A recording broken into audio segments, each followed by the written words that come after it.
Alright guys, welcome on back to the channel, and you know what, I can definitely admit when you guys were right, I was definitely sleeping on this one. Today we're going to be taking a look at another subscriber's loadout. So today we're going to be taking a look at the Kompakt 92, and I gotta say guys, this one actually surprised the hell out of me. We're going to use this thing all the way through the main quest, and then we're going to take it up against the tomb boss where this thing absolutely shreds him. I'm not gonna lie, this was probably one of the fastest tomb boss fights that I've had yet. Don't be like me and sleep on this one, but with all that out of the way, if you guys are into zombies content, do me a huge favor, drop a huge like on the video, subscribe to the channel if anybody is new. We're on the road to 27,000 subscribers. I cannot thank you guys enough for all the crazy love and support. I'm gonna be straight up, I am not a big fan of burst weapons. The fact that I don't have to spam the trigger to use this thing is definitely a plus. It really didn't feel too bad before pack-a-punching either. It really didn't feel too weak. After I did get it pack-a-punched, I could definitely see the potential in this loadout. So we were having absolutely no problems going through all of the lockdown steps to build the staff, was taking down the special zombies really quickly like those doppelgas and the mimics. Even didn't do too bad when it came to taking down those pesky amalgams. Now you will be sitting on 120 rounds after you pack-a-punch before you have to reload, so the ammo capacity is not too bad, plus you got 540 in the reserve. If you guys have used the Kompakt before, you know that this gun is incredibly quick, it is snappy, this thing shoots very fast, and I think with the 3-round burst it just makes it even a little bit more powerful. We go ahead and grab our fully upgraded ice staff right here. Watch how quickly we end up taking down this special amalgam in between the charged up ice staff shot and the Kompakt. This guy is almost just instantly deleted. The Kompakt for me has always been one of those strange guns because it kind of has always fallen in that area of, it's not one of those guns that I really like, but it's not a gun that I necessarily dislike either. I'm thinking with this build like this, it kind of bumps it up a few notches for me. Check it out, we got the main quest basically completed. We are boss fight ready at round 20. We're gonna go ahead and grab our free legendary ether tool by freezing both of these waterfalls right here. I do want to say guys, we did all of this so far with only having a blue rarity and pack 1. Well, I really do think that's pretty damn good. With most weapons, I would have liked to at least get pack 2 before doing like some of those lockdown steps. Just the fact that this Kompakt was able to handle that perfectly fine with only having a blue rarity and pack 1 is actually kind of impressive. As you guys can see here, still with only pack 1, we got the legendary rarity on now, and we are just tearing through these zombies. At this point, it was really just about building up enough points so that way we could pack-a-punch our gun a couple more times and go into the boss fight. With this gun being a 3-round burst and with just how fast it shoots, I do have one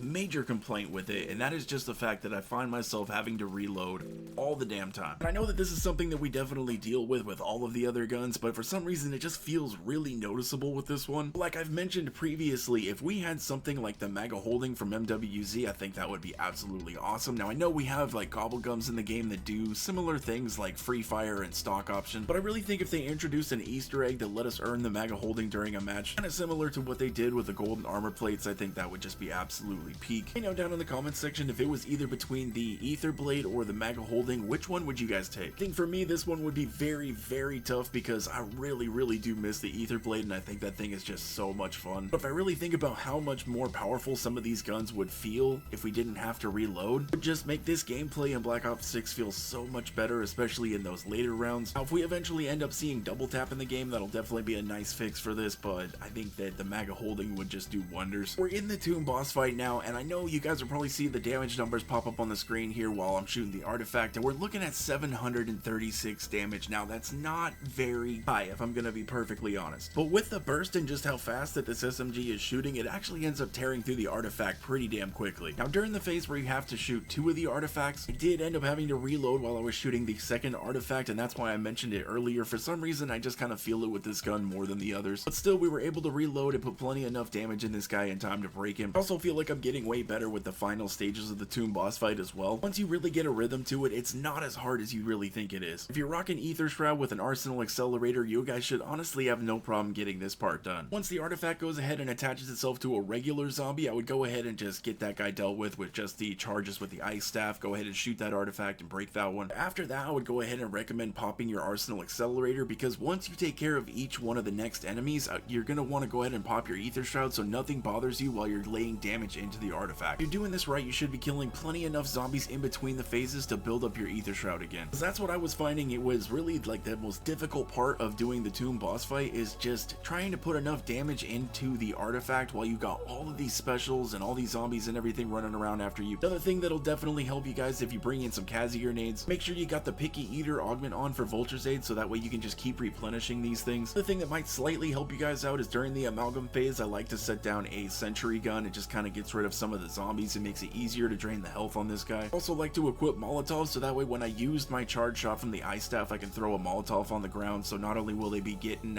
taking damage from the ice staff, but they'll also be getting damage from the Molotov, just kind of making it a double whammy, and I find it works really well against the specials and the elites. We're now here at the end during our final phase, and I did pop a free fire so that way I could just keep lasering into this thing. I know I did have a zombie or two that was hitting me in the back, but I was pretty confident that we were going to finish it in time. If you are in this final phase, just shoot the ground with a charged up ice staff so that way no zombies can get close to you. If you have a Kazi, you can throw out one of those as well, just for a little extra protection. Hitting this last final part shouldn't be that hard. There it is, guys. Tomb boss completed with the Kompakt 92. You guys were right. I was definitely sleeping on this one. This guy absolutely just destroyed the tomb boss. You guys are looking for a decent loadout to rock. I mean, especially for my solo players, if you're trying to get this boss fight done, this one will definitely work. As always, let me know down in the comment section if you guys have any other weapons that you would like me to try or loadouts. Definitely always curious to see what you guys got, and you never know, I may just make a video on it. So here is that loadout for anybody that wants to go ahead and check it out. This is one that I highly recommend you guys try out here in season 2, because this is definitely one hell of an SMG, guys, especially with that 3-round burst mod. If you're not really into burst weapons, kind of like myself, and you haven't really given the 3-round burst a try yet, I would definitely recommend doing so. You might surprise yourself. With that, I greatly do appreciate everybody that took their time to watch the video. If you guys made it this far, you guys are absolute legends. Drop a like if you guys enjoyed it. Subscribe to the channel if anybody is new. I hope you guys have a wonderful rest of your day, and I will catch you